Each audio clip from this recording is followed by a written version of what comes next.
नमस्कार, India news Uttar Pradesh Uttarakhand पर आपका स्वागत है। मैं हूं आपके साथ हेमंत कुमार और चलिए रुक करते हैं फटाफट खबरों का। देश में कोरोना वायरस के मामले 17,51,919 हो गए हैं, जबकि कोरोना से अब तक करीब 37,403 लोगों की मौत हो चुकी है। देश में कोरोना के एक्टिव केस 5,67,205 हो गए, जबकि 11,46,879 लोग अब तक ठीक हो चुके हैं। भारत में कोरोना से ठीक हुए लोगों की संख्या 11 लाख के करीब हो गई है। पिछले 24 घंटों में 36,569 मरीज डिस्चार्ज किए गए हैं। कोरोना से ठीक हुए लोगों की संख्या 11 लाख के करीब है। स्वास्थ्य मंत्रालय के आंकड़ों के मुताबिक भारत में मृत्यु दर 2.15% और यह पहले लॉकडाउन से लेकर अब तक सबसे कम है। जून के मध्य में 3.33% से यह लगातार घट रहा है।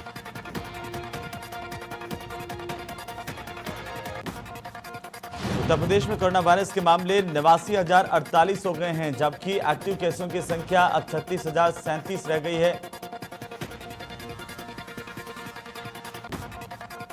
यूपी में डिस्चार्ज लोगों की संख्या 51,334 हो गई है। अब तक 1,677 संक्रमित लोगों की मौत हुई है।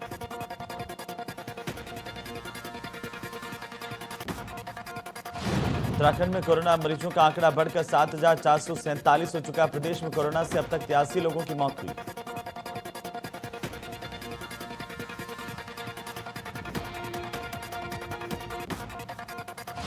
उत्तराखंड में अब तक 4,330 मरीज ठीक होकर डिस्चार्ज हो चुके हैं। उत्तराखंड में 2,996 एक्टिव केस बचे हैं। दिल्ली में कोरोना के 1,36,116 केस हो चुके हैं, जबकि अब तक 3,989 लोगों की मौत हुई है। दिल्ली में एक्टिव केसों की संख्या 10,596 हो चुकी है, जबकि 1,22,131 लोग अब तक ठीक हो चुके हैं। महाराष्ट्र में कोरोना के कुल मामले 4,31,719 हो चुके हैं। प्रदेश में अब तक कोरोना से 15,316 लोगों की मौत हुई है।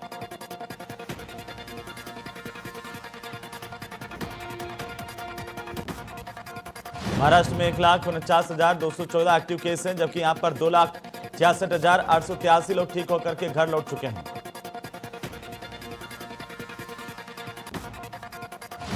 हिमाचल प्रदेश में कोरोना के कुल मरीज 2,634 हो चुके हैं। कोरोना से 13 लोगों की मौत हुई है, जबकि हिमाचल में एक्टिव केस 1,102 बचे हैं। हरियाणा में कोरोना के कुल मरीज 35,758 हो चुके हैं। यहां पर एक्टिव केस 6,250 है, जबकि कोरोना से 428 लोगों की मौत हुई। बदायूं में कोरोना संक्रमित महिला की इलाज के दौरान मौत हो गई। राजकीय मेडिकल कॉलेज में इस महिला का इलाज चल रहा था। कोरोना संक्रमित महिला की मौत के मामले में मेडिकल कॉलेज की बड़ी लापरवाही सामने आई। मेडिकल कॉलेज में लापरवाही का वीडियो अब सोशल मीडिया पर वायरल हुआ है। बेड के नीचे पड़ी रही महिला, मेडिकल कॉलेज के स्टाफ ने कोई सुध नहीं ली। महिला को सांस लेने में आ रही थी परेशानी।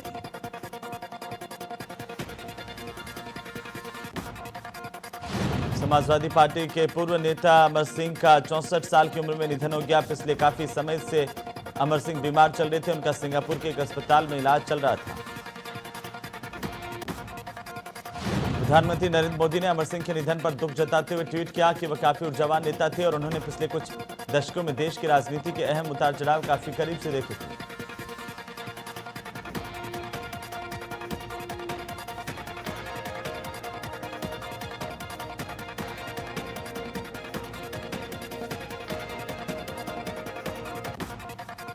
वरिष्ठ नेता और सांसद अमर सिंह के निधन के समाचार से दुख की अनुभूति हुई। सार्वजनिक जीवन के दौरान उनकी सभी दलों से मित्रता थी। स्वभाव से विनोदी और हमेशा ऊर्जावान रहने वाले अमर सिंह को ईश्वर अपने चरणों में स्थान दे।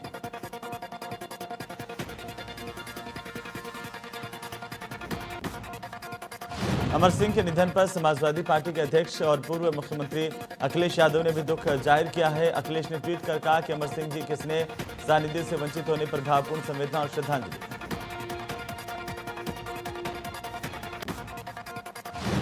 वहीं कांग्रेस महासचिव प्रियंका गांधी ने शोक व्यक्त करते हुए लिखा कि ईश्वर श्री अमर सिंह जी की आत्मा को अपने श्री चरणों में स्थान दें। अमर सिंह जी के परिवार के प्रति मेरी भावपूर्ण संवेदनाएं। मैं इस दुख के घड़ी में उनकी शोक संतृप्त पत्नी और बेटियों के प्रति गहरी संवेदनाएं व्यक्त करती हूं।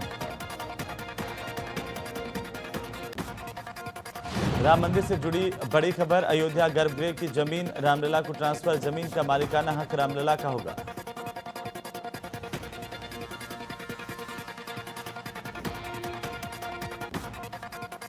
सड़सठ एकड़ जमीन की गई राम जन्मभूमि ट्रस्ट को ट्रांसफर, गर्भगृह के कस्टोडियन राम जन्मभूमि तीर्थ क्षेत्र ट्रस्ट होंगे।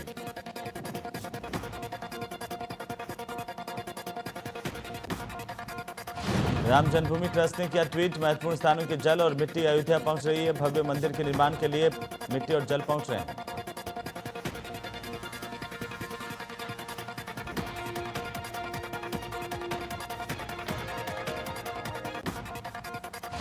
कांग्रेस महासचिव प्रियंका गांधी का जोरदार हमला, प्रदेश में जंगलराज फैलता जा रहा है, क्राइम और कोरोना कंट्रोल से बाहर हो रहे हैं।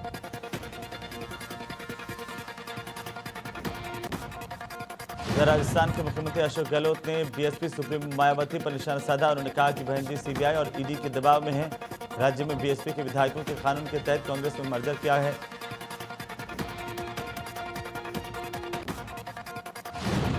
दयालबाग आगरा के 100 फीट रोड पर ग्रीन गैस पाइपलाइन फट गई, पाइप से तेजी से गैस निकलने लगी, जिससे लोगों में दहशत का माहौल देखा गया। जल निगम का सड़क पर चल रहा है काम, सड़क में गड्ढा खोदने पर गैस पाइपलाइन फट गया। पुलिस की सूचना के बाद टीम ने गैस पाइपलाइन को किसी तरह से सही किया। बहराइच में विधायक सुरेश्वर सिंह ने सामुदायिक स्वास्थ्य केंद्र का औचक निरीक्षण किया। निरीक्षण के दौरान पाया गया कि सामुदायिक स्वास्थ्य केंद्र पर तैनात 12 कर्मचारी ड्यूटी से नदारद हैं, जबकि हाजिरी रजिस्टर में सभी की उपस्थिति दर्ज दिखाई गई। इस मामले को लेकर विधायक सुरेश्वर सिंह ने स्वास्थ्य केंद्र प्रभारी को जमकर फटकार लगाते हुए पूरे मामले के उच्च अधिकारी से शिकायत की है। विधायक की शिकायत और फटकार का आलम यह रहा कि डीएम, एसपी, सीएमओ समेत तमाम अधिकारी को मौके पर पहुंचना पड़ा। महसी क्षेत्र में इन दिनों भयानक बाढ़ आई हुई है, सैकड़ों गांव पानी में डूबे हुए हैं और ऐसे में मुख्यमंत्री के करीबी माने जाने वाले विधायक सुरेश्वर सिंह बाढ़ग्रस्त इलाकों के दौरे पर हैं। नोएडा के सेक्टर 75 स्थित गोल्फ एवेन्यू फर्स्ट सोसाइटी में दारू पीकर कुछ लड़कियों और लड़कों ने हाई वोल्टेज ड्रामा किया। गोल्फ एवेन्यू सोसाइटी में फ्लैट संख्या G304 में लड़के और लड़कियां दारू पीकर पार्टी का शोर मचाते रहे। सोसाइटी के लोगों की ओर से जब उनको शांत रहने के लिए कहा गया तो उन्होंने सोसाइटी में हाई वोल्टेज ड्रामा किया। लोगों की ओर से पुलिस को सूचना दी गई। पुलिस ने एक महिला समेत 3 लोगों को हिरासत में लिया। कानपुर के थाना स्वरूप नगर में तैनात सिपाही सुशील नागर और अंकित प्रधान का अश्लील सीसीटीवी वायरल हो रहा है। स्वरूप नगर के जेड स्पा में देर रात जाकर के मारपीट की और अश्लीलता की।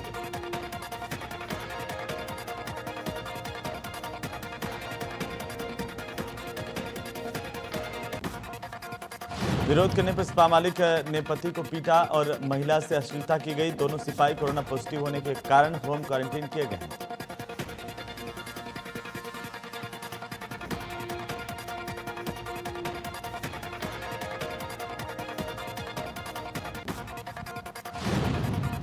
औरैया के सहायल थाने में तैनात दरोगा उदय प्रकाश पर एक महिला ने गंभीर आरोप लगाए हैं। पीड़ित महिला को थाने बुलाकर भद्दी गालियां दी और अभद्रता करने के आरोप लगे हैं।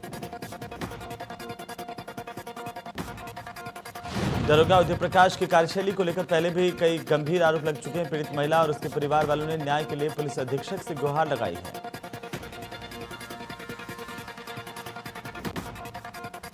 नेपाल से छोड़ा जा रहा पानी बाराबंकी के तराई क्षेत्र में कहर बरपा रहा है। उफनाई सरयू नदी 3 तहसील क्षेत्रों के सैकड़ों गांवों में कहर बरपा रही है।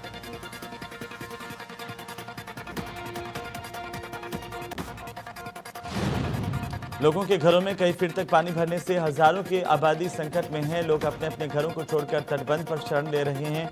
वहीं इसी बीच बाढ़ के पानी की चपेट में आने से कई गांवों के संपर्क मार्ग बह गए हैं। इससे उन रास्तों से गांव के लोगों का आवागमन पूरी तरह से ठप हो गया। चारों तरफ बाढ़ से ऐसा हाहाकार मचा है कि कई गांवों में तो लोग नाव पर ही अपनी जिंदगी गुजारने के लिए मजबूर हैं। हालात अब ऐसे हैं कि महिलाएं नाव के ऊपर ही किसी तरह से चूल्हा जला करके अपना और अपने परिवार का पेट पाल रही है। लखनऊ एयरपोर्ट पर सफाई कर्मचारियों का धरना। अचानक नौकरी से निकाले जाने से नाराज है कर्मचारी। बीबीजी के सफाई कर्मचारियों ने गंभीर आरोप लगाए। 40 कर्मचारियों को बिना नोटिस दिए निकाल दिया गया। लखनऊ की मढ़िया पुलिस ने 3,450 रुपए के नकली नोटों के साथ 2 शातिर को गिरफ्तार किया है। नकली नोट देकर दुकान से खरीदारी कर रहे थे।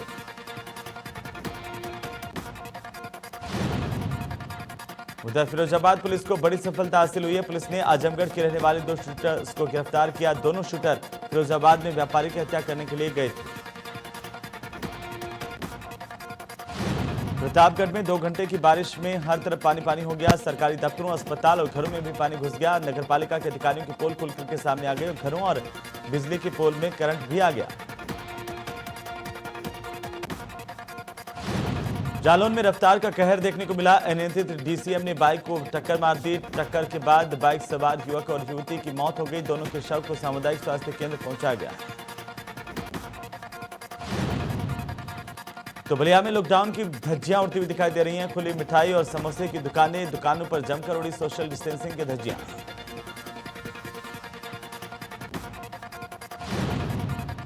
मुख्तार अंसारी के गुर्गे पर पुलिस ने शिकंजा कस दिया है।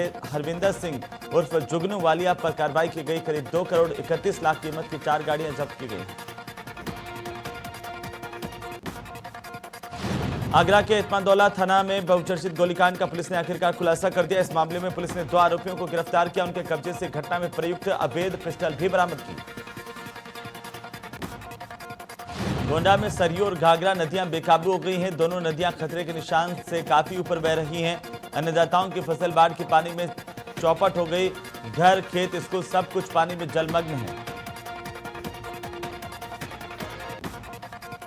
प्रतापगढ़ में लखनऊ वाराणसी हाईवे पर दिखा रफ्तार का कहर। ट्रक और वैगन आर में जबरदस्त टक्कर। कार सवार 3 लोगों की हुई मौत। पति, पत्नी और युवा बेटे की मौत होने की जानकारी है।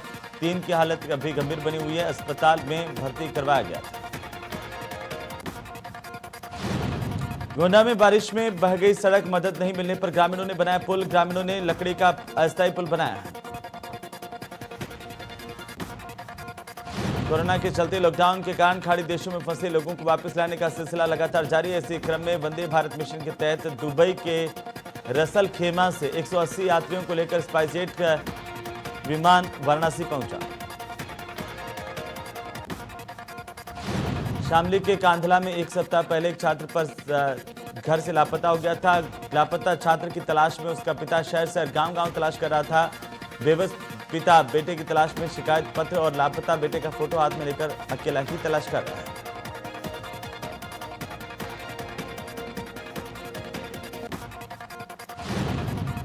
उधर गाजियाबाद के वैशाली इलाके में एक अजीब सा जानवर सीसीटीवी में कैद हुआ है। इसके बाद लोग दहशत में। लोगों का यह कहना है कि यह तेंदुए का बच्चा है जो सीसीटीवी में नजर आया है।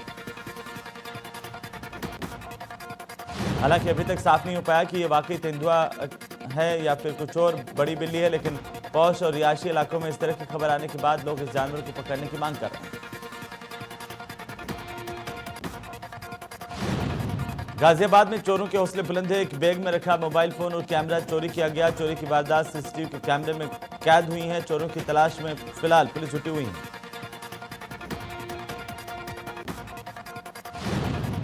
हाथरस की कोतवाली इलाके में पुलिस को बड़ी कामयाबी मिली, जहां पर मुखबिर की सूचना पर अवैध हथियार फैक्ट्री का खुलासा किया गया। पुलिस ने भारी मात्रा में हथियार बरामद किए हैं। मौके पर एक आरोपी को गिरफ्तार किया गया। अलीगढ़ में लॉकडाउन का उल्लंघन करने वालों पर पुलिस ने सख्त कार्रवाई करना शुरू कर दिया है। पूरे शहर में विशेष अभियान चलाया जा रहा है, जिसमें बिना मास्क के अनावश्यक रूप से घूमने वालों का चालान काटा जा रहा है। अलीगढ़ में इसके साथ साथ जो भी प्रशासन की गाइडलाइन का पालन नहीं कर रहे हैं उनके खिलाफ सख्ती देखी जा रही है।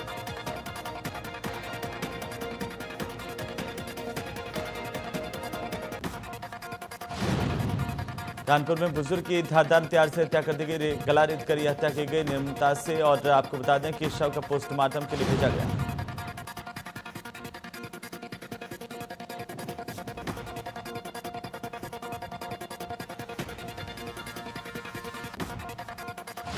हरिद्वार में बीते 24 घंटों में मूसलाधार बारिश हो रही है। बारिश की वजह से कई जगह पर तबाही जैसे हालात भी दिखाई दिए हैं। जलभराव से लोगों को खासी परेशानी का सामना करना पड़ रहा है।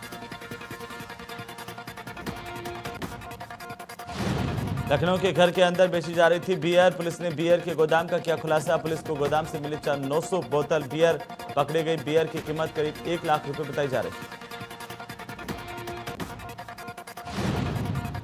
तो गाजियाबाद के लोनी इलाके में हुई ऑटो ड्राइवर की हत्या की ब्लाइंड मर्डर मिस्ट्री को करीब 1.5 महीने बाद भी पुलिस ने सुलझा लिया है। लोनी के अशोक विहार इलाके में 17 जून को ऑटो चालक मोइनुद्दीन की लाश चाकू लगी हुई हालत में मिली हुई थी। गाजियाबाद पुलिस ने इसका खुलासा किया।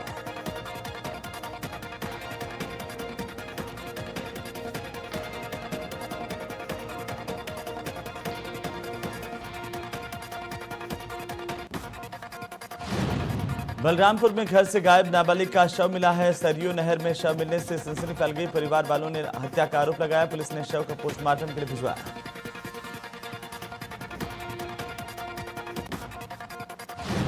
बिजनौर में जमीन विवाद में दबंगों ने पिटाई कर दी। लाठी डंडों से जमकर पिटाई की गई। यह वीडियो सोशल मीडिया पर भी वायरल हुआ है। पुलिस ने दबंगों के खिलाफ मुकदमा दर्ज किया है।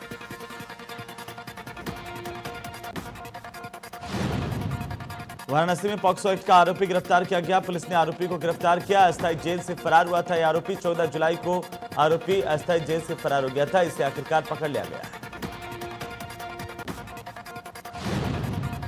मिर्जापुर में पुलिस और बदमाशों के बीच मुठभेड़ हुई है। मुठभेड़ के दौरान 25,000 का एक इनामी बदमाश घायल हो गया। घायल को अस्पताल में भर्ती करवाया गया। रक्षाबंधन में गाजियाबाद के डासना जेल में बंद कैदियों से उनकी बहनें मुलाकात नहीं कर पाएंगी। जाहिर सी बात है कि इस वजह से भाइयों की कलाइयां सूनी रह जाएंगी। इसकी वजह है कोरोना वायरस का खतरा। जेल प्रशासन ने निर्देश जारी किए हैं कि कोरोना काल में कैदियों से मुलाकात पर पाबंदी लगी हुई है। इसीलिए कैदियों को उनकी बहनों से मुलाकात की अनुमति नहीं दी जा सकती है।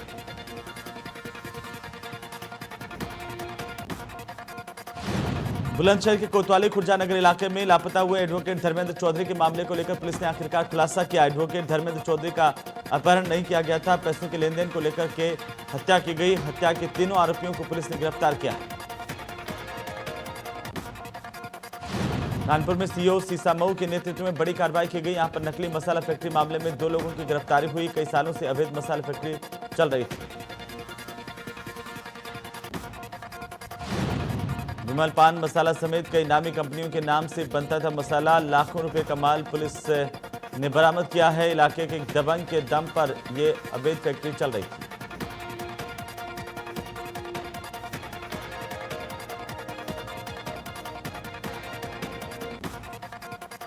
बुलंदशहर में 8 दिन पहले संदिग्ध परिस्थिति में लापता हुए अधिवक्ता धर्मेंद्र चौधरी की हत्या कर दी गई। अधिवक्ता धर्मेंद्र चौधरी की हत्या इतनी खौफनाक तरीके से की गई कि शहर में पुलिस चौकी के पीछे उनको मौत के घाट उतारा गया।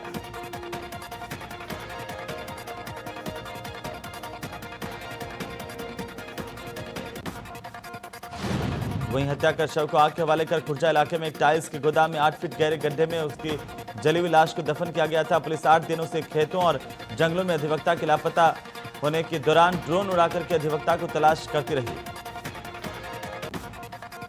अधिवक्ता की हत्या के बाद खुर्जा इलाके में तनाव व्याप्त है। इसे देखते हुए भारी पुलिस बल के साथ पीएससी को भी यहां पर तैनात किया गया है। गोरखपुर के में पीस पार्टी के राष्ट्रीय अध्यक्ष डॉक्टर अयूब को गिरफ्तार किया गया। डॉक्टर अयूब को सीओ गोला के नेतृत्व में आई भारी पुलिस फोर्स ने घर से गिरफ्तार किया। बताया जा रहा है कि एसटीएफ लखनऊ ने किसी मामले में गोरखपुर के कप्तान से संपर्क किया। उसके बाद बड़हलगंज पुलिस ने उन्हें हिरासत में ले लिया। यहां तक कि उन्हें ऑपरेशन थिएटर से यह कहकर के बुलाया गया कि सीओ की तबीयत खराब है। आनंद फानन में डॉक्टर अयूब बाहर आए तो उन्हें पूरी फोर्स ने हिरासत में ले लिया। कपड़े बदलने के लिए चैम्बर में ही कपड़े मंगाए गए। स्थानीय पुलिस कुछ भी बताने से इनकार कर रही है। सीतापुर के मलिया सुल्तान थाना इलाके में लाठी डंडों से लैस ग्रामीणों ने कार सवारों पर हमला बोल दिया। ग्रामीणों ने लूट की सूचना पर हमला बोला। हमले में कार सवार दंपति, बच्चा और एक अन्य युवक घायल हो गए। जानकारी पाकर मौके पर पहुंची पुलिस मामले की जांच कर रही है। पीड़ित ने एक नामजद और कई अज्ञात लोगों के खिलाफ मुकदमा दर्ज करवाया है। पूरा मामला इमलिया सुल्तानपुर थाना इलाके के बेलगावा गांव का है। काशीपुर से प्रधानमंत्री के ड्रीम प्रोजेक्ट में घोटाला हुआ है। हिमालयन फूड पार्क को बिना मानक पूरा की एनओसी दे दी गई। हिमालयन फूड पार्क में कई नियमों की अनदेखी की गई। बिना नियमों को पूरा किए अधिकारियों ने एनओसी दे दी। शिकायत पर एनजीटी ने अपना शक दिखाया है। डीएम को 3 माह तक का जवाब देने के लिए तलब किया गया है। कोरोना काल में घर लौटे प्रवासियों को रोजगार देने की कवायद शुरू हो गई है। रुद्रप्रयाग में इसके लिए विकास विभाग खाका तैयार कर रहा है। खासतौर पर मनरेगा योजना के तहत प्रवासियों का पंजीकरण कर उन्हें रोजगार दिया जा रहा है। नई दिल्ली में वित्त राज्य मंत्री से मिले सतपाल महाराज, अनुराग ठाकुर को सौंपा 1000 करोड़ का प्रस्ताव। जलागम विकास परियोजनाओं के लिए सौंपा गया प्रस्ताव। रुड़की में इंडिया न्यूज की खबर का असर हुआ है। निर्माण कार्य पर लगी रोक, धड़ल्ले से हो रहा था अवैध निर्माण कार्य। इंडिया न्यूज ने प्रमुखता से दिखाई थी अवैध निर्माण की कहानी। कोटद्वार में कोरोना का कहर लगातार जारी है। ऐसे में अस्पताल की 2 नर्स कोरोना से पॉजिटिव पाई गई हैं। अस्पताल प्रशासन में इसके बाद हड़कंप मच गया। अन्य स्टाफ की भी सैंपलिंग की जा रही है। पौड़ी में अवैध शराब के कारोबार पर नकेल लगा दी गई है। एसएसपी ने इसे लेकर सघन चेकिंग के आदेश दिए हैं। थैलीसैंड में 10 पेटी अंग्रेजी शराब अवैध तौर पर बरामद की गई। एक शराब तस्कर को भी पुलिस ने गिरफ्तार किया। जोशीमठ के पर्यटकों के लिए बड़ी खुशखबरी है। पर्यटकों के लिए खोली गई फूलों की घाटी। पर्यटकों को दिखाना होगा कोरोना रिपोर्ट। 72 घंटे पहले की दिखानी होगी कोरोना की रिपोर्ट। नेगेटिव रिपोर्ट दिखाने के बाद ही मिलेगी एंट्री। मसूरी में प्राइवेट स्कूलों की ओर से लॉकडाउन में फीस और सरकारी निर्देशों का पालन करने को लेकर मसूरी अभिभावक संघ ने एसडीएम प्रेमलाल की अध्यक्षता में नगरपालिका में बैठक की और ज्ञापन सौंपा।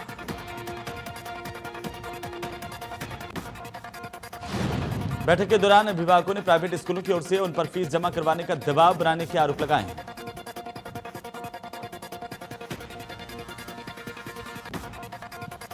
लॉकडाउन के समय की फीस भी मांगी जा रही है। अभिभावकों का कहना है कि वो ट्यूशन फीस देने को तैयार हैं, लेकिन फरवरी और मार्च के महीने में स्कूल द्वारा पूर्व में एक मुफ्त रकम ले ली गई थी। इसमें वर्तमान में ट्यूशन फीस एडजस्ट की जाए।